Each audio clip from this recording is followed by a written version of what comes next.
এক একজন সন্তানকে এমন বীর সিপাহা সালার বানাতে চায় যার শাহাদাতের পরে, মৃত্যুর পরে মানুষ কফিন এবং লাশের গা ধরে চুমা খাবে। কথা বলতে হবে, ঠিক কিনা? এমন সন্তান আমরা রেখে যেতে চাই। তোমরা এমন ব্যক্তিকে নিয়ে সমালোচনা করো, তোমাদের তো লজ্জা হওয়া উচিত, তোমাদের শরম হওয়া উচিত। তোমরা মরে যাও, তোমাদেরকে দাফন কাফনের লোক খুঁজে পাওয়া যায় না। আর আলেমরা মরে যায়, আলেমদের লাশে লাশবাহী ফ্রিজিং গাড়ি ধরে মানুষ চুমা খায়। তোমরাই বলো তোমাদের বিরাট জনপ্রিয়তা, বিরাট জনপ্রিয়তা। মরে দেখো জনপ্রিয়তা কতটুকু আছে। ইমাম আহমদ ইবনে হাম্বল রাহমাতুল্লাহি আলাইহি বলেছিলেন, আমাদের মাঝে আর ওদের মাঝে পার্থক্য হলোই আমাদের জানাজার নামাজ। ঠিক কিনা বলে? আলেম ওলামা দুনিয়া থেকে যখন বিদায় হয়, সুবহানাল্লাহ, এক একজন আলেম দুনিয়া থেকে চলে যাচ্ছে, মনে হয় আলেম যাচ্ছে না, দুনিয়ার কোন রাজা বাদশাহ বিদায় করছে। ঠিক কিনা বলেন? মনে হয় কোনো বাদশাহ চলে যাচ্ছে দুনিয়া থেকে। আপনাদের তো ভুলে যাওয়ার কথা নয়, করোনাকালীন লকডাউনের সময় আল্লামা জুবাইর আহমদ আনসারী রাহমাতুল্লাহি আলাইহির ইন্তেকাল হলো। মানুষদেরকে চতুর্দিকে ব্যারিকেড দেওয়া হলো, মানুষ যেন জমা না হয়। দায়িত্বশীল পুলিশ অফিসার বললেন জানাজা হবে সকাল 10টায়, 9টা পর্যন্ত পাহারা দিলাম, কোনো লোক নাই। হঠাৎ যখন আধা ঘন্টা সময় বাকি আছে জানাজার নামাজের, চতুর্দিকে তাকায় দেখি বাঁধ ভাঙা জোয়ারের মতো মানুষ যেন ঢেউ খেলতেছে। এই মানুষকে ভিড়ে রাখা শক্তি তো কারো নাই।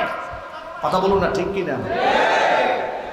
মুফতি আমিনী রহমাতুল্লাহি আলাইহি যখন মারা গেছেন, আপনারা দেখলেন জানাজার নামাজের দৃশ্য। আল্লামা আজিজুল হক রহমাতুল্লাহি আলাইহি যখন মারা গেছেন, জানাজার নামাজের দৃশ্য গোটা জাতি দেখেছে। আল্লামা আহমদ শফি রহমাতুল্লাহি আলাইহি যখন ইন্তেকাল করেছেন, গোটা জগৎ তার সাক্ষী হয়েছে। আল্লামা বাবু নগরী রহমাতুল্লাহি আলাইহি জমিন থেকে যখন বিদায় হয়েছে, গোটা জাহান সাক্ষী হয়েছে। সিলেটের গাছবাড়িয়া হুজুর যখন দুনিয়া থেকে চলে গিয়েছেন, আসমান জমিন সাক্ষী হয়েছে। আল্লামা দেলোয়ার হোসেন সাইদি হাফিজাহুল্লাহ ইতিহাস হয়ে থাকবে পৃথিবী যতদিন। এভাবেই এক একজন আলেম, কোরআনে কারীমের দায়ী, তাদেরকে মানুষ কেমন ভালোবাসে দেখেছেন। আরে বাপ বললেও তো মানুষ এভাবে কাঁদে না। আপনি তো টাকা দিয়েও কাঁদাতে পারবেন না। আপনি এত জনপ্রিয়, আপনি মরেন, যারা আপনাকে দেখলে স্যালুট দিতে দিতে আপনার হাত ব্যথা করে ফেলেছে, আপনার প্রশংসা করতে করতে মুখে ফেনা উঠিয়ে ফেলেছে, আপনি মরুন, দেখেন সে আপনার জানাজার নামাজেও হাজির হবেন। এর পয়সা দিয়ে আনতে পারবেন না। আপনি আলেমদের সমালোচনা করেন। এমন জীবন করিবে গঠন, মরিলে হাসিবে তুমি, কাঁদিবে ভুবন। আলেমরা সেই জীবন গঠন করেছে। আলেমরা মরে, ভুবন কাঁদে, আসমান কাঁদে, জমিন কাঁদে, চাঁদ কাঁদে, সূরজ কাঁদে, মানুষ কাঁদে, শোকের ছায়া পড়ে যায়। জীবন এভাবে গঠন করে। কোরআনের জন্য নিবেদিত প্রাণ হয়ে যান। নবী করিম সাল্লাল্লাহু আলাইহি সাল্লাম বলেছেন, আদ-দুনিয়া খুলিকাত লাকুম, এই জমিনটাকে সৃষ্টি করা হয়েছে তোমাদের জন্য। ও আনতুম খুলিকতুম লিল আখিরাহ, আর তোমাদেরকে সৃষ্টি করা হয়েছে আখিরাতের জন্য। তোমরা আল্লাহর জন্য হয়ে যাও, গোটা জমিনকে আল্লাহ পাক তোমাদের পায়ের নিচে ছেড়ে দেবেন। আল্লাহু আকবার। প্রিয় ভাইরা, আসুন আমরা আমাদের সন্তানদেরকে এক একটা বীর সিপাহী সালার, বীর যোদ্ধা আলেম বানাতে চাই। ন্যায় নিষ্ঠাবান, আল ফারিকু বাইনাল হক্কি ওয়াল বাতিল, আপোষকারী আলেম নয়, আপোষহীন আলেম বানাতে চাই। যারা সত্যের পথে অবিচল থাকবে, জেল জরিমানা হুমকি ধামকি পরোয়া না করে ইসলামের সমহান আদর্শের কথা বুক ফুলিয়ে মাথা উঁচিয়ে মৃত্যু পর্যন্ত, শাহাদাত বরণ করা পর্যন্ত বলেই যাবে, এমন সন্তানকে আমরা বানাতে চাই না? আমরা কি আমাদের সন্তানকে মদখোর বানাতে চাই, জেনাকার বানাতে চাই, লম্পট বদমাশ বানাতে চাই? বাংলাদেশের এক বুদ্ধিজীবী মারা গেল, মৃত্যুর পরে সাংবাদিকরা ছেলের কাছে গিয়েছে সাক্ষাৎকার নেওয়ার জন্য। আমি নামটা বললাম না। সেই বুদ্ধিজীবী সন্তান বাবা মারা গেছে, সাক্ষাৎকার দিচ্ছে মুখে হাসি দিয়ে দিয়ে। বাস্তবতা আছে না নাই? কেমন কুলাঙ্গার সন্তান দুনিয়াতে রেখে গেছে যে বাপ মরার পরও চোখে পানি আসে না, বাপ মারা যদি একটু দোয়াও আসে না। আমরা আমাদের সন্তানদেরকে এমন আধুনিক শিক্ষায় শিক্ষিত করতে চাই না যে আমার সন্তান মরার পরে দোয়াটাও করতে জানে না, কবরে লাশটা কেমনে হবে তাও জানে না, কাফনটা কেমনে পরাবে তাও জানে না। এমন সন্তান এই জমিনে রেখে গিয়ে কোনো লাভ নাই। আমরা আমাদের সন্তানদেরকে কোরআনে কারিমের খাদেম বানাতে চাই, ইনশাল্লাহ বলেন। এই সমস্ত মাদ্রাসাগুলো হচ্ছে এই সমস্ত সন্তানদেরকে হাফেজ কোরআন আলেমে দ্বীন বানাবার কারখানা, ঠিক কিনা বলেন? রাতের আধারে রাত 3টা বাজে 4টা বাজে মাদ্রাসা দিকে নজর দিবেন, দেখবেন তাহাজ্জুদের নামাজের ছেলেরা সিজদায় পড়ে কাঁদতেছে। যখন লোকেরা গভীর রাতে তন্দ্রাচ্ছ ঘুমাচ্ছে, একেবারেই ঘুমের সমুদ্রে হাবুডুবু খায়, রাত যখন 3টা বাজে 4টা বাজে মাদ্রাসাগুলোর মধ্যে চলে আসবেন, দেখবেন ভোর রাতে পুরা নীরব নিস্তব্ধ নীরবতায় সবাই ঘুমিয়ে আছে, ছাত্ররা ঝুলে ঝুলে কোরআন কারীম তিলাওয়াত করছে। আমরা এমন সন্তান দুনিয়াতে রেখে যেতে চাই। আমার ইন্তেকালের পরে দোয়া করবে, রব্বির হামহুমা কামা রব্বায়ানি সগীরা। আল্লাহ পাক যেন কবুল করেন, জোরে কোন আমিন। সন্তানদেরকে হাফেজ বানাবার স্বপ্ন আছে তো ইনশাআল্লাহ? কার কার আছে হাত দেখে তো ইনশাআল্লাহ। আল্লাহ তুমি আমাদের প্রত্যেকের ঘরে ঘরে কোরআনে কারীমের হাফেজ উপহার দাও, আলেমে দ্বীন উপহার দাও। হাত নামান। অনেক মুসলমান নামাজের কথা শুনলে খুশি হয়, রোজার কথা শুনলেও খুশি হয়, হজ যাকাতের কথা বললেও মনে করে তিনি ধর্মের কথাই বলছেন। কিন্তু যখন পর্দার বাধ্যবাধকতা নিয়ে কথা বলা হয়, হালাল হারাম জায়েজ না জায়েজ, বৈধ অবৈধ নিয়ে কথা বলা হয়, রাষ্ট্র কিংবা রাষ্ট্র পরিচালকের দায়িত্ব নিয়ে কথা বলা হয়, তখনই আলেমদের বিরুদ্ধে প্রশ্ন তোলা হয়, হুজুরা বয়ান করবেন ভালো কথা, রাজনীতির কথা কেন বলেন? কথা বলতে হবে, ঠিক কিনা? এই বিষয়টি তার কাছে খুব অপছন্দ। এর মানে হচ্ছে ধর্মের ভিতরে নামাজ তার কাছে খুব পছন্দ। সে নামাজ পড়ুক আর না পড়ুক, এটাকে সে মানতে পারে অবলীলায়। ধর্মের মধ্যে রোজার মহত্ব অপরিসীম। দেখবেন দেশের বড় বড় বুদ্ধিজীবীরা, বড় বড় ব্যক্তিবর্গরা রমজানের শুভেচ্ছা বিতরণ করে, যদিও সে রোজা রাখে না, ঠিক কিনা? রোজা না রাখলেও শুভেচ্ছা দিতে অসুবিধা নেই। এভাবে তারা শুভেচ্ছা বিনিময় করে, হাজার অপকর্ম করে, কিন্তু উমরায়ও যায়। উমরায় গিয়ে আবার ফেসবুক লাইভও করে, ছবি আপলোড দিয়ে মানুষকে বোঝায় তোমরা আমাকে ফেরাউন নমরুদের বংশধর মনে করো না, আমি কিন্তু উমরাও করি। কথা বলতে হবে, ঠিক কিনা? নামের শুরুতে আল হাজ তাকে লিখতেই হবে, তা না রাখলে তার প্রেস্টিজ ইস্যু হয়ে দাঁড়ায়। এর পোস্টারে আল হাজ শব্দটা বড় করে লিখতে হবে। ইসলামের এই সমস্ত বিষয় তার কাছে খুব পছন্দ। অপছন্দ কোনটা? অপছন্দ হচ্ছে কোরআন কারীমের এই আয়াতের ব্যাখ্যা বিশ্লেষণ, ওয়ামান লাম ইয়াহকুম বিমা আনজালাল্লাহু ফাউলাইকা হুমুজ জালিমুন। আল্লাহ কোরআনে কারীম নাজিল করে যে বিধান দিয়েছেন, আল্লাহর সেই আয়াত বাদ দিয়ে কোনো ব্যক্তি নিজ থেকে যখন বিচার করে, ওই ব্যক্তিকে আল্লাহ পাক বলেছেন জালেম। এই আয়াতের তরজমা তাফসীর যদি কোনো হুজুর বলেন, ওই হুজুরকে বলবেন মৌলবাদ হুজুর, ঠিক কিনা যদি বলেন? যারা ইসলামের এই সুমহান আদর্শগুলোকে অস্বীকার করে কিংবা বরদাস্ত করতে পারে না, তাদের সাথেও যে আলেম ওলামাদের সম্পর্ক নাই বিষয়টি কিন্তু তা নয়, তাদের সাথেও আলেম আছে। হালুয়া রুটি খাওয়া আলেম ওলামার অভাব নাই বাংলাদেশে, যদি বলুন না, ঠিক কিনা? তাম দুনিয়া ভেসে যাবে, অন্যায়ের পাহাড় চূড়া হয়ে দাঁড়াবে দেশের মাটিতে, দেখেও কোনোদিন টুর শব্দ করে একটু প্রতিবাদ তিনি করবেন না। তিনি হয়ে গেছেন আধ্যাত্মিক। এই আধ্যাত্মিকতার ব্যাখ্যায় বিশ্লেষণটা কোরআন সুন্নাহয় কোথাও আমি পাইনি। কারণ কোরআনে কারীম আধ্যাত্মিক তাকে বলেছে যার অন্তরে আল্লাহ ছাড়া আর কোনো ভয় নাই। কথা বলুন না, ঠিক কিনা? কদ আফলাহা মান যাক্কাহা, সে ব্যক্তি সফল হয়েছে নিজেকে যে পরিশুদ্ধ করতে পেরেছে। এখন আমি কথা বলতে গিয়ে চিন্তা করি অমুকে নারাজ হলো কিনা, অমুকে যেন কষ্ট না পায়, মনে যেন ব্যথা না লাগে। এই যদি হয় অবস্থা, একজন ডাক্তার যখন দেখতে পেয়েছে এই রোগীর ইনজেকশন দিতে হবে কিংবা তাকে সার্জারি করতে হবে, এখন কিন্তু সে সার্জারি না করে যদি নাফা খাওয়ায় দেয়, এই চিন্তা করে যে সার্জারি করলে রোগীর কষ্ট হবে, তাকে ইনজেকশন দিতে হবে, এমন হতে পারে সেন্সলেস করা লাগতে পারে, কাটাছেঁড়া করা লাগতে পারে ইত্যাদি কারণে তাকে এটা বাদ দিয়ে কিছু ক্যাপসুল দিয়ে দেবে। আপনারা বলুন তো, এই ডাক্তার কি এই রোগীর হিতাকাঙ্ক্ষী না শত্রু? আরো যদি বলুন, ডাক্তারের কাজ হচ্ছে রোগ বুঝে তার চিকিৎসা দেওয়া, তাহলেই সে রোগী সুস্থ হবে। আর ওলামারা তারা হচ্ছেন সমাজের রুহানি ডাক্তার।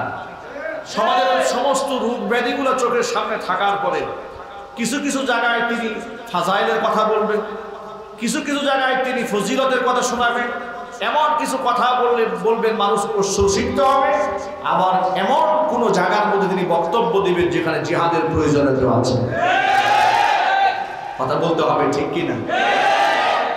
এখন কিছু লোক এমন মুসলমান আছে, তার কাছে ইসলামের মিষ্টি খাবার সুন্নত কিংবা তার বয়ান খুব আধ্যাত্মিক বয়ান, কিন্তু যদি কেউ অন্যায়ের প্রতিবাদ করে, জ্বালাময়ী কোনো বক্তব্য দেন, তখন তার কাছে এটা বড় অপছন্দনীয় হয়ে যায়। তারা ধর্মের গণ্ডিকে সীমাবদ্ধ করেছে মসজিদ, মাদ্রাসা, খানকা, এতিমখানা, এগুলার মধ্যে সীমাবদ্ধ করে দিয়েছে। কিন্তু আপনার এই এক বাক্যে বলুন তো, ইসলাম কি শুধু মসজিদ, মাদ্রাসা, খানকা এর মধ্যে সীমাবদ্ধ? আরো জোরে বলুন। এই এতটুকু সীমাবদ্ধতার মধ্যে জালে বিশ্বাস করে কিংবা বক্তব্য দেয় কিংবা দান দক্ষিণা নিয়ে মাদ্রাসা পরিচালনা করে, বছরে বছরে বিল্ডিং হচ্ছে, ইমারত হচ্ছে, সুদের টাকায় আসলো না ঘুষের টাকায় আসলো, বৈধ টাকায় হলো না অবৈধ টাকায় হলো, জুলুমের টাকায় হলো না নির্যাতনের টাকায় হলো, এগুলা তিনি বাঁচ বিচার করেন না। তারা হয়ে গেছে সব আধ্যাত্মিক মৌলবি। কথা বলতে হবে, ঠিক কিনা? আর জঙ্গি মৌলবাদ উগ্রপন্থী কারা হয়েছে? যারা সমাজের অন্যায়ের বিরুদ্ধে কথা বলেছে, যারা বলিষ্ঠ কণ্ঠে উচ্চারণ করেছে কোরআনের পক্ষে কথা বলার অপরাধে, যাদেরকে নির্মম ভাবে নির্দয় ভাবে তারা রুদ্ধ করে রাখা হয়েছে। আমরা এই জুলুম বরদাস্ত করব না। যারা এই শব্দ উচ্চারণ করেছে তারা উগ্রপন্থী হয়েছে। কিন্তু এই শিক্ষাটা নবী করিম সাল্লাল্লাহু আলাইহি ওয়াসাল্লাম আমাদেরকে শিখিয়েছেন। কথা বলুন, ঠিক কিনা? আল্লাহর নবী রাহমাতুল লিল আলামিন বলেন, মান রাআ মিনকুম মুনকারান ফালইয়ুগাইয়িরহু বিয়াদিহি ফাইন লাম ইস্তাতি' ফাবিলিসানি ফাইন লাম ইস্তাতি' ফাবিকলবি ওয়া যালিকা আযআফুল ঈমান ওয়া লাইসা ওয়ারা'a যালিকা হাববাতু খারদালিন মিনাল ঈমান। আল্লাহ নবী বলেন, চোখের সামনে কেউ যদি অন্যায় দেখি, ক্ষমতা যদি থাকে হাত দিয়ে যেন বাধা দেয়, হাত দিয়ে অন্যায়কে তছনছ করে দেয়, ফার্স্ট ক্লাসের ইমানদার। ফাইল্লাম ইস্তাতি, যদি এতটুকু সাহস ক্ষমতা না থাকে, ফাবি লিসানিহি, জবান দিয়ে হলেও যেন এই অন্যায়ের বিরুদ্ধে এসে প্রতিবাদ জানায়। মুখ দিয়া যদি বলার হিম্মত না হয়, ফাবি কলবিহি, অন্তর দিয়ে যেন ফিকির করে কিভাবে এই অন্যায়কে রোধ করা যায়, এই অপরাধ এই সমাজ থেকে ধ্বংস করে দেওয়া যায়, অন্যায়কে সমর উৎপাদন করা যায়, ফিকির করতে হবে। আল্লাহ নবী বলেন, এই যে অন্যায়কে সমাজ থেকে ধ্বংস করার ফিকির যার অন্তরে আছে কিন্তু মুখ দিয়ে বলে না, প্রতিবাদও জানায় না, ওয়াদালিকা আযআফুল ঈমান, এটা হচ্ছে ঈমানের সবচাইতে দুর্বলতম স্টেজ। যদি এতটুকু ফিকিরও না থাকে, হাত দিয়ে প্রতিবাদও জানায় না, মুখ দিয়েও বলে না, এমনকি অন্যায় দেখে মনের মধ্যে একটু কষ্ট আসবে এবং অন্যায়ের অবরোধনের জন্য, এটাকে ধ্বংস করার জন্য অন্তরে অন্তরে ফিকির করবে, এতটুকু ফিকিরও অন্তরে আসে না, আমি তো ভালো আছি, আমি তো সেফ আছি, এই সুবিধাবাদী সমাজে নাই? চিল্লায় বলতে হবে, নাই। শুধু ভালো আছি এতেই ক্ষান্ত নয়, বাতিলের সাথে আঘাত করে দেশের শ্রেষ্ঠ হক্কানি ওলামারা যারা জালিমের জুলুমের শিকার হয়েছে, সুযোগ পেলে তাদের বিরুদ্ধাচরণ করে পাশে গিয়ে গিয়ে বলে, উনি একটু আসলেই বেশি বাড়াবাড়ি করেছে। আছে না নাই? যদি বলতে আছে না নাই? উনি একটু বাড়াবাড়ি করেছে। কি, কেন বাড়াবাড়ি করেছে? ইসলামের পক্ষে বলিষ্ঠ কণ্ঠ উচ্চারণ করেছে, এটা সে বাড়াবাড়ি করেছে। আর খুব ভালো কাজ উনি করেছেন, সেই ভালো কাজটা কি? সেই ভালো কাজ হচ্ছে কোরআন কারীম নিয়ে তামাশা করা হয়েছে, আলেম ওলামাদেরকে পিটিয়ে রক্তাক্ত করা হয়েছে। উনি জীবনে শব্দ বলে নাই, আলেমদের জন্য দোয়া পর্যন্ত করে নাই। উনি ভালো কাজ করেছে। শুনেন আপনারা, আল্লাহর কসম, দাড়ি, টুপি, জুব্বা, পাগড়ি আর মসজিদের নামাজ দেখেই একজনকে মুসলমান বলা যায় না। কারণ এই পৃথিবীর শ্রেষ্ঠতম মুনাফিক আব্দুল্লাহ ইবনে উবাই ইবনে সালুল নবীজির পেছনে দাঁড়িয়ে জামাতে নামাজ আদায় করেছে। সে ছিল মুনাফিকদের সর্দার।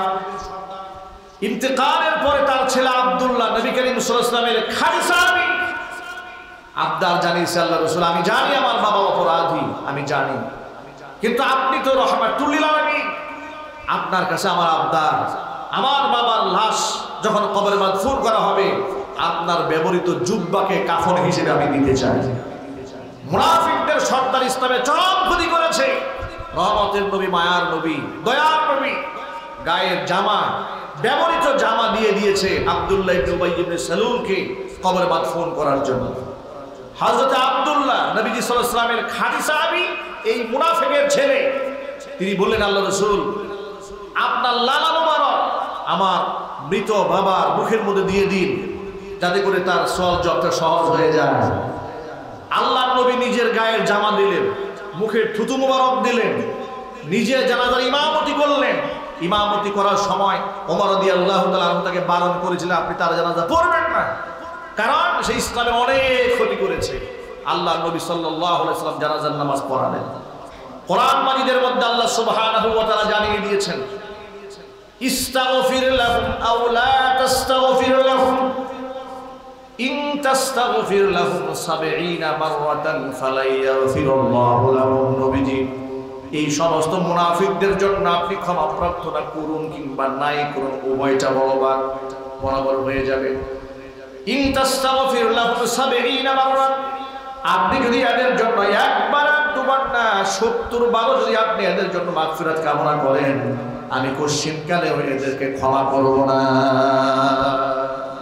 আল্লাহ নবীকে বলছেন, মুনাফিকদের জন্য আপনি ৭০ বার যদি আপনি মাগফিরাত কামনা করেন, ক্ষমা প্রার্থনা করেন, আমি এদেরকে ক্ষমা করিয়ে দেব। ভাইরা আমার, ভাবা যায়, যাকে আল্লাহ নবী নিজের গায়ে জামা দিয়ে দিলেন, মুখের মধ্যে লালা মোবারক দিয়ে দিলেন, তার ব্যাপারে আল্লাহ পাক বললেন, লা তুসাল্লি আলা আহাদিন মিনহুম মাতা আবাদা ওয়ালা তাকুম আলা কবরি।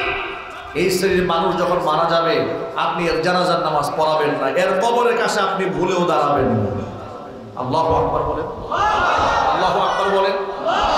আজকে এই সমাজের মধ্যে আব্দুল্লাহ ইবনে উবাই ইবনে সালুল ছিল ইসলামের গুপ্ত শত্রু।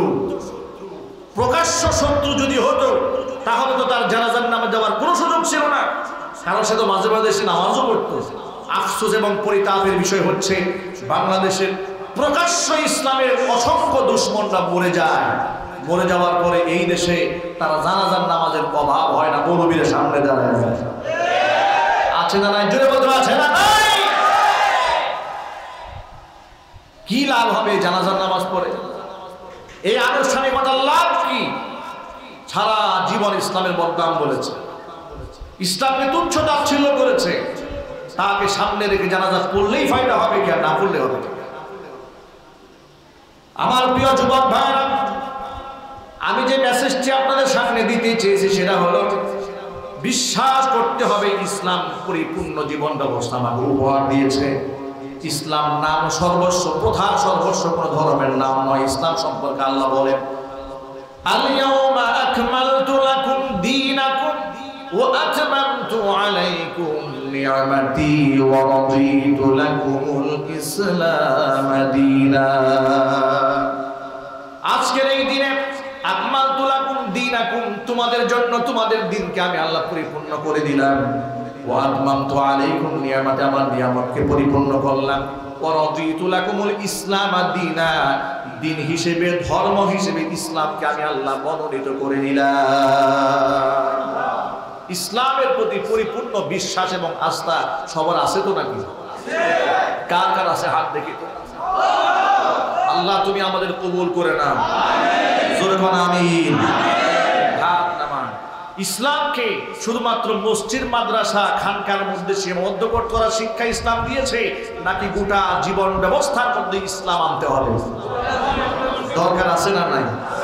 আরো যদি বলুন আছে না নাই?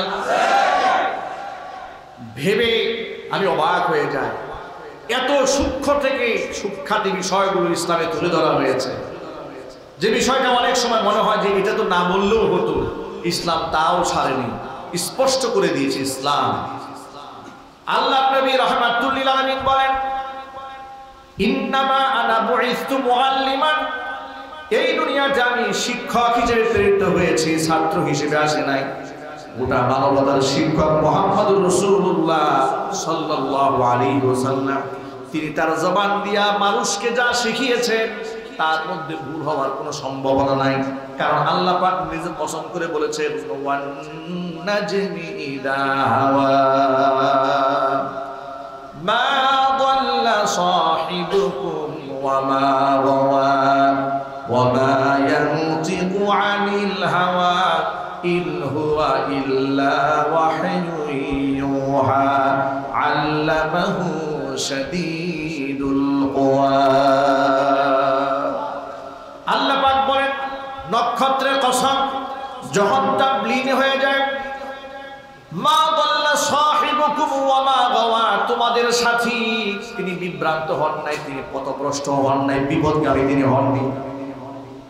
মা দাল্লা সাহিবুকুম ওয়া মা গাওয়া ওয়া মা ইয়ানতিকু আনিল হাওয়া, তিনি মুখ দিয়ে যা বলেন এটা মন গড়া কথা বলেন না। ইন হুয়া ইল্লা ওয়াহয়ু ইউহা, যা তিনি বলেন ওহী প্রত্যাদেশিত হওয়ার পরেই বলেন। আল্লামাহু শাদীদুল কুওয়া, তাকে যিনি শিক্ষা দেন তিনি দুর্বল মেধার কোনো লোক নন। শাদীদুল কুওয়া, প্রচন্ড এক শক্তিশালী ফেরেশতা, তার নাম জিবরাইল, যার ভুল হওয়ার কোনো সম্ভাবনা নাই। জোরে বলেন সুবহানাল্লাহ।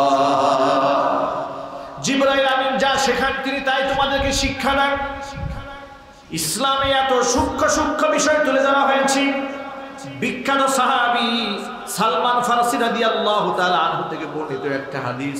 সালমান ফারসি রাদিয়াল্লাহু তাআলা আনহুকে কাফির বেঈমানেরা উপহাস করে বলেছিল, কি ব্যাপার সালমান, তোমাদের নবী তো বড় আজব নবী, তিনি তোমাদেরকে এমন এমন শিক্ষা দেয়, কদ আল্লামাকুম নাবিয়্যুকুম কুল্লা শাইইন হাত্তাল খিরাআ, কি ব্যাপার, তোমাদের নবী নাকি তোমাদের সব শিখান, এমন কি তোমরা যে বাথরুমে যাও এটাও শিক্ষা দেয়। এটা কোনো কথা হলো নাকি? পায়খানা কেমনে করতে হবে এটা কি বাবা মা শেখায় নাই? ছোটবেলা থেকে শিখে আসো নাই? এরকম করে উপহাস করছে। এই উপহাসের জবাবে সালমান ফারসি রাদিয়াল্লাহু তাআলা আনহু বলছেন, আজান, তিনি বলেন, হ্যাঁ থামো, আমাদের নবী কি শেখায় তোমাদের একটু শোনাই। আল্লাহু আকবার বলুন, জোরে বলুন আল্লাহু আকবার। আমাদের স্বভাব হচ্ছে, যদি আমাদেরকে কেউ কোনো ব্যাপারে ক্রিটিসাইজ করে কিংবা দুর্বলতা হিসেবে আমাদের সামনে ইসলামের পুরো বিধানকে উপস্থাপন করে, তখন তাকে খুশি করতে গিয়ে এবং আমি ওই সময় নিজেকে একটু ম্যানেজ করার জন্য পাশ কাটিয়ে কথা বলি আমরা। উদাহরণস্বরূপ বলা যায়, কি ব্যাপার আপনি হঠাৎ দাড়ি রেখে ফেলেছেন, তখন লোকেরা লাজ লজ্জায় সামাজিকতার খাতিরে বন্ধু বান্ধবদেরকে বলে, আসলে টাইম পাই না তো দাড়িটা একটু লম্বা হয়ে গেছে। অথচ তার বলা উচিত কি ছিল? উচিত কি ছিল? উচিত ছিল, হ্যাঁ এটা তো আমার আল্লাহ পাক নির্দেশ প্রদান করেছেন, আল্লাহ রাসূল হুকুম করেছেন, আমি তো দাড়ি নাম করি, এর মধ্যেই তো সফলতা, এর মধ্যেই তো মুক্তি। সুবহানাল্লাহ বলেন। এটা না বলে সে একটু পাশ কাটিয়ে যাওয়ার চেষ্টা করে, হীনমন্যতায় ভোগে। সাহাবী সালমান ফারসি রাদিয়াল্লাহু তাআলা আনহু এই ব্যাপারে বিচলিত হলেন না, হীনমন্যতায় না ভোগে তিরস্কারের সাথে যে কথাটা উল্লেখ করা হয়েছে তিনি সেই কথাকে প্রশংসার বাণী হিসেবে, গৌরবের বাণী হিসেবে উপস্থাপন করলেন। তিনি কি বললেন শোনেন, তিনি বললেন, হ্যাঁ শোনো আমার কাছ থেকে শোনো। সালমান ফারসি রাদিয়াল্লাহু তাআলা আনহু জবাবে বললেন, লাকাদ নাহানা আন নাস্তাকবিলাল কিবলাতা লিগাইতিন আও বাউলিন, শোনো আল্লাহ নবী সাল্লাল্লাহু আলাইহি সাল্লাম আমাদেরকে নিষেধ করেছেন আমরা যেন কিবলামুখী হয়ে পেশাব পায়খানা না করি। আও নাস্তানজিয়া বিল ইয়ামিন, ডান হাতে যেন আমরা ইস্তেনজা না করি। আও নাস্তানজিয়া বি আকাল্লা মিন সালাসাতি আহজার, তিনটা কুরবের কম যেন আমরা ব্যবহার না করি। আও নাস্তানজিয়া বিরাজিইন আও বিআজমিন, আমরা যেন হাত দিয়া গোবর দিয়া ইস্তেনজা না করি।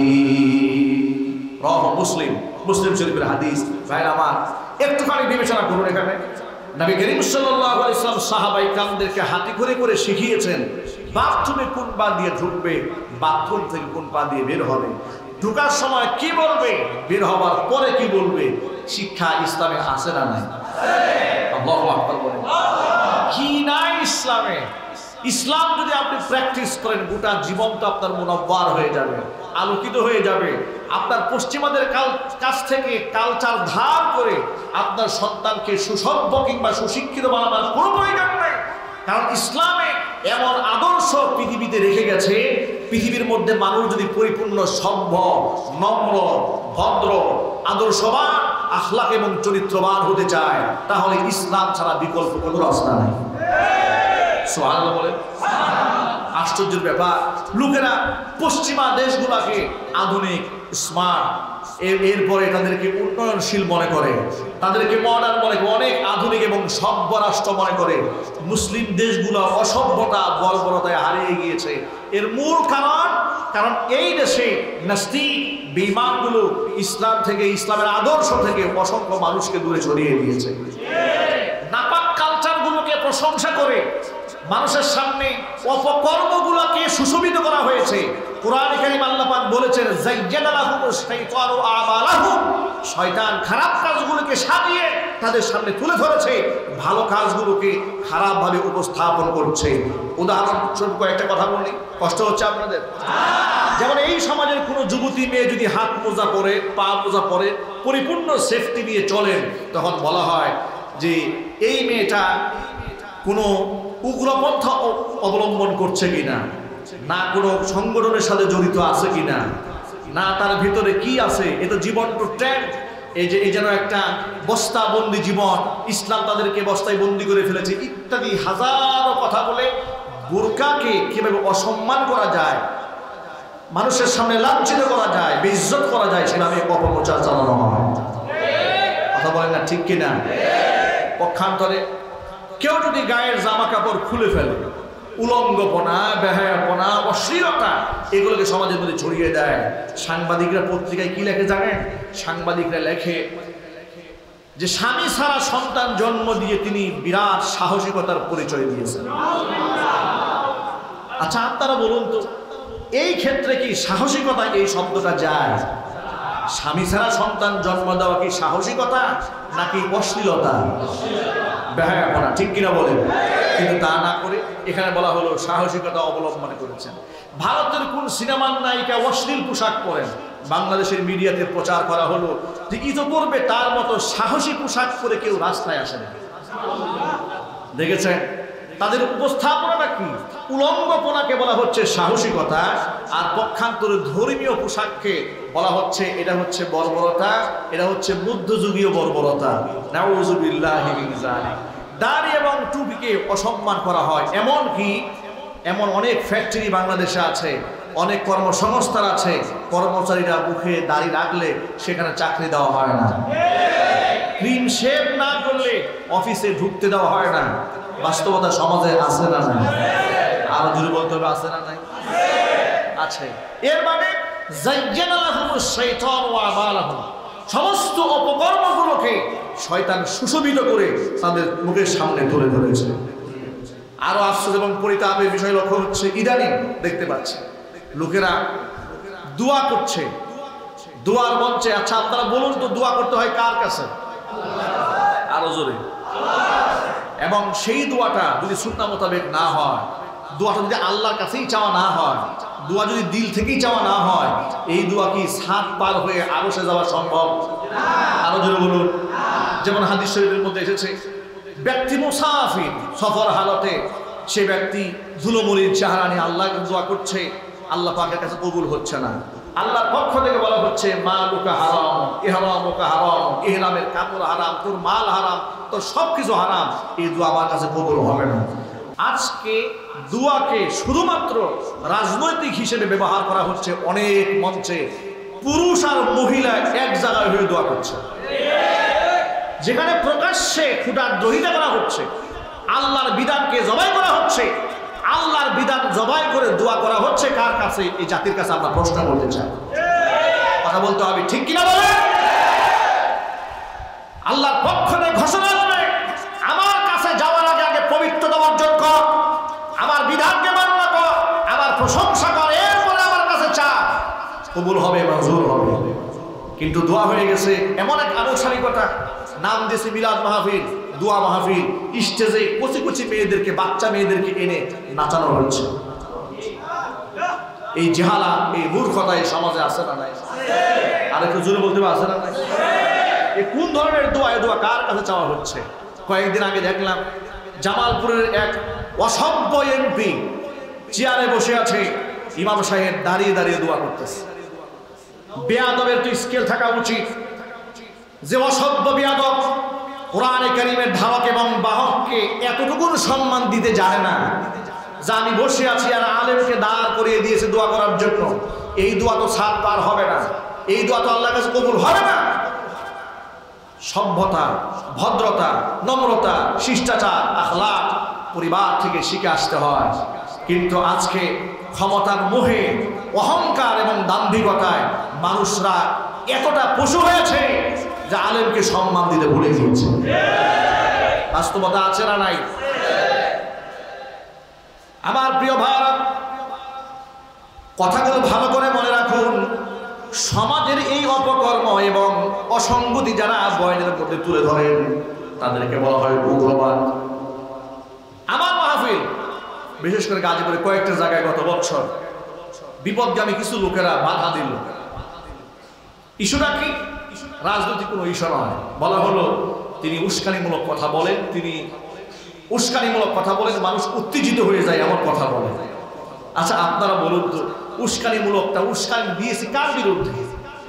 যে ব্যক্তি ইসলামের বিরুদ্ধে যায়, আমি তার সাথে বন্ধুত্ব রাখার কোনো সুযোগ আছে নাকি? চিল্লাই বলে। আমার যদি জবান থাকে তো প্রতিবাদ তো আমি করবো। আমাকে জবাই করলে আমি প্রতিবাদ জানাবো। আমাকে আমার বিরুদ্ধে হাজারো কথা বললেও ইসলামের স্বার্থ যেখানে লঙ্ঘিত হবে, আমার কণ্ঠ সেখানে উচ্চারিত হবে। বাধা দিয়ে আপনার লেখা ক্ষমতা কারণ।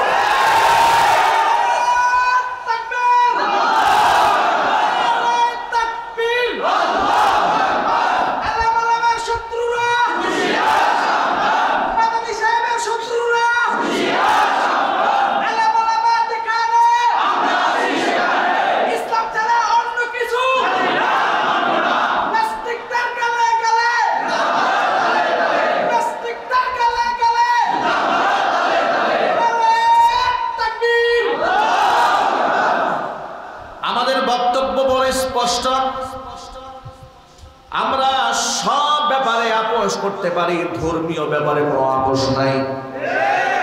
দ্বীনি স্বার্থে কোনো আপোষ চলবে না। কথা বলতে হবে, ঠিক কিনা? ধর্মের বিধান যেখানে লঙ্ঘিত হবে আপোষ করার কোনো সুযোগ আছে? লোকেরা বলে হুজুর হিকমত অবলম্বন করে চললেই তো সব হাদিয়া ঠিক থাকে, সব বাতিলটা বন্ধ হয়ে যায়। বহুত মৌলবী আছে, তাদের প্রতি নাস্তিকরাও খুশি আছে না? এরা নাকি বুজুর্গ, এরা নাকি একটু জোরে বলেন না।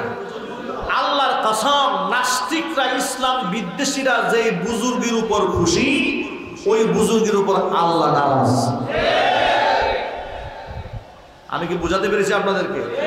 যেখানে কোরআন বলেছে ওয়ালান তারদা আনকাল ইয়াহুদু ওয়ালান নাসারা হাত্তা তাত্তাবিআ মিল্লাতাহুম, হে নবীজি আপনার উপরে এরা এই ইহুদি খ্রিস্টানরা কশিন কালেও খুশি হবে না যতক্ষণ না পর্যন্ত আপনি আপনার আদর্শ ধর্ম ইসলাম থেকে সরে গিয়ে ওদের ধর্মকে মেনে না নেবেন, ওদের অনুসারী আপনি যতক্ষণ না হবেন, আপনার প্রতি সন্তুষ্ট কশিন কালেও এরা হবে না।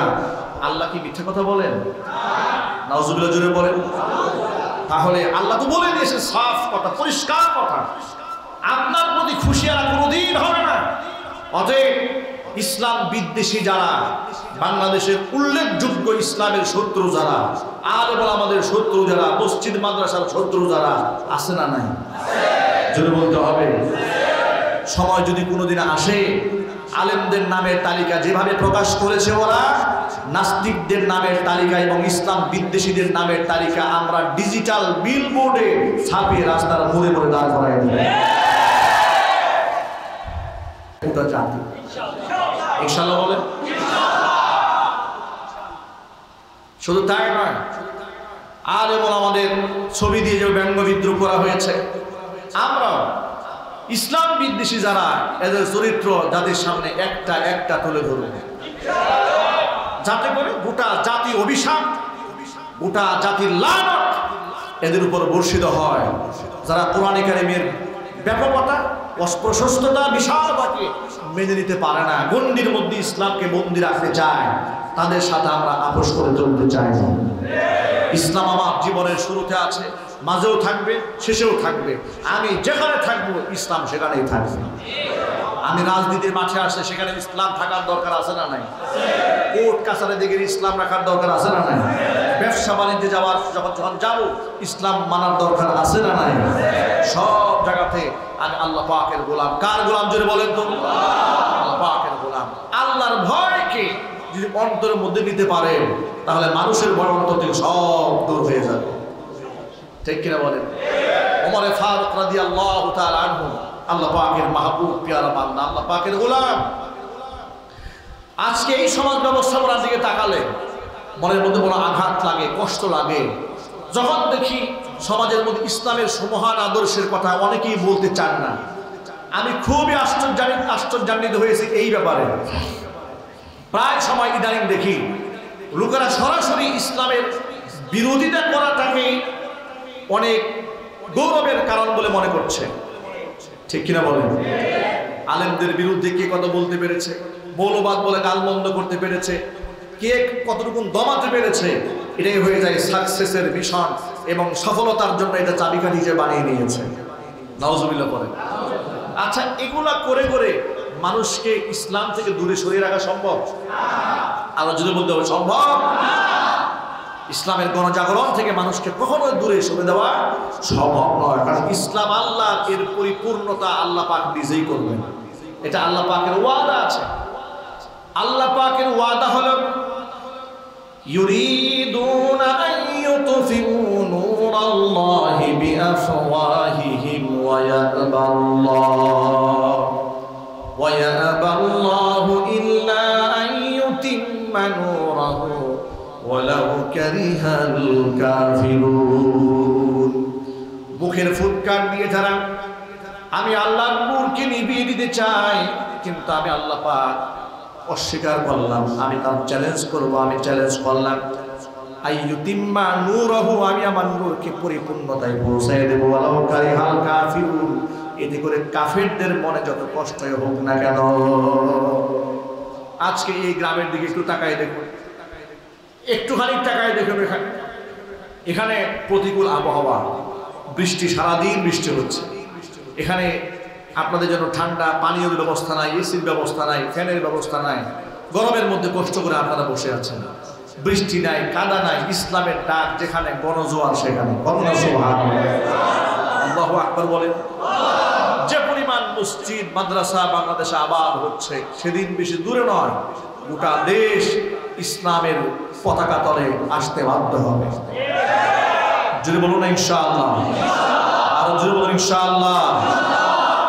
সেই ঝান্ডাকে সকলে মিলে ইসলামের রজ্জুকে আঁকড়ায় ধরে রাখতে হবে। পারবো না ইনশাআল্লাহ? ব্যক্তি জীবনে, পারিবারিক জীবনে, সামাজিক অঙ্গনে, সর্বক্ষেত্রে ইসলামকেই প্র্যাকটিস করতে হবে। আমরা আমাদের এক একটা সন্তানকে খালিদ বিন ওয়ালিদ বানাতে চাই, এক একজন সন্তানদেরকে আমরা খালিদ সাইফুল্লাহ বানাতে চাই। কথা বলতে হবে ইনশাআল্লাহ। তারিক বিন জিয়াদ বানাতে চাই, মোহাম্মদ বিন কাসেম বানাতে চাই। প্রিয় ভাইরা, জামিয়া আইয়ুবিয়া আফতাবিয়া নুরুল উলুম মাদ্রাসাকে আল্লাহ তাআলা কবুল করেন। বন্ধুবর মাওলানা হুজাইফা অত্যন্ত কাছের মহব্বতের, তিনি মাদ্রাসার পরিচালক, আল্লাহ পাক তার মাদ্রাসাকে কবুল করেন, ছাত্র গার্জিয়ানদেরকে কবুল করেন। আপনাদেরকে আমি সাথে সাথে আরেকটি কথা বলতে চাই, একজন লোকও আপনারা উঠা বসা করবেন না। আজকের মাহফিলের যিনি প্রধান আকর্ষণ, আমার অত্যন্ত শ্রদ্ধাভাজন, মহব্বতের, ভালোবাসার, শ্রদ্ধার, হৃদয়ে যার স্থান, আল্লামা খালেদ সাইফুল্লাহ আইয়ুবী, হাফিজাহুল্লাহ, তিনি ইতোমধ্যে উপস্থিত হয়েছেন। তিনি আপনাদের সামনে সর্বশেষ বক্তব্য দিবেন। তার বক্তব্যের মাধ্যমে এবং তার ইসলাহী বক্তব্যের পরে মোনাজাতের মাধ্যমে অনুষ্ঠানের ইতি হবে। আল্লাহ পাক সেই পর্যন্ত ধৈর্যের সাথে আপনাদের বসে থাকার তৌফিক দান করেন। আমি আপনাদের কাছে একটি ব্যক্তিগত দোয়া চাচ্ছি। আপনারা ইতোমধ্যে অনেকে শুনেছেন, জেনেছেন। আমি তো আপনাদের এই 32 নম্বর ওয়ার্ডের অধিবাসী হয়ে গেছি আলহামদুলিল্লাহ। অনেকে শুনেছেন না? কোথায়? জাজর। জাজর প্রাইমারি স্কুলের সামনে একটি ভবন হচ্ছে, নবনির্মিত নির্মাণাধীন ভবন হচ্ছে না? দেখেছেন না অনেকেই? আলহামদুলিল্লাহ। এই ভবনটি আমি করছি আলহামদুলিল্লাহ। এই ভবনে আন্তর্জাতিক মানের একটি হিফজখানা হচ্ছে ইনশাআল্লাহ। আন্তর্জাতিক মানের একটি হিফজখানা, কিন্ডারগার্টেন, নুরানি নাজেরা বিভাগ থেকে শুরু করে পর্যায়ক্রমে এটা দাওরাই হাদিস পর্যন্ত হবে, ইফতা হবে, তাফসির হবে, তাখাসসুস হবে ইনশাআল্লাহ। আমি আপনাদের কাছে দোয়া চাচ্ছি, আল্লাহ পাক যেন এই প্রতিষ্ঠানকে কবুল করেন। আমাদের টার্গেট, ভবন যদি নির্মাণ হচ্ছে, আগামী নভেম্বর ডিসেম্বরের দিকে আমরা ভর্তি কার্যক্রম শুরু করব। টার্গেট হচ্ছে জানুয়ারি থেকে হয়তো আমরা ক্লাস শুরু করতে পারবো ইনশাআল্লাহ।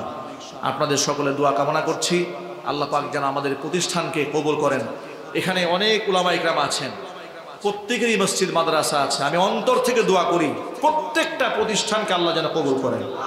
প্রত্যেকটা প্রতিষ্ঠানের শিক্ষক, মুহিব্বিন, মুতাআল্লিকিন, গার্জিয়ান, ছাত্র সকলকে আল্লাহ তাআলা কবুল করে নেন। আমিন। ওয়া আখিরু দাওয়ানা আলহামদুলিল্লাহি রাব্বিল আলামিন। আসসালামু আলাইকুম ওয়া রাহমাতুল্লাহি।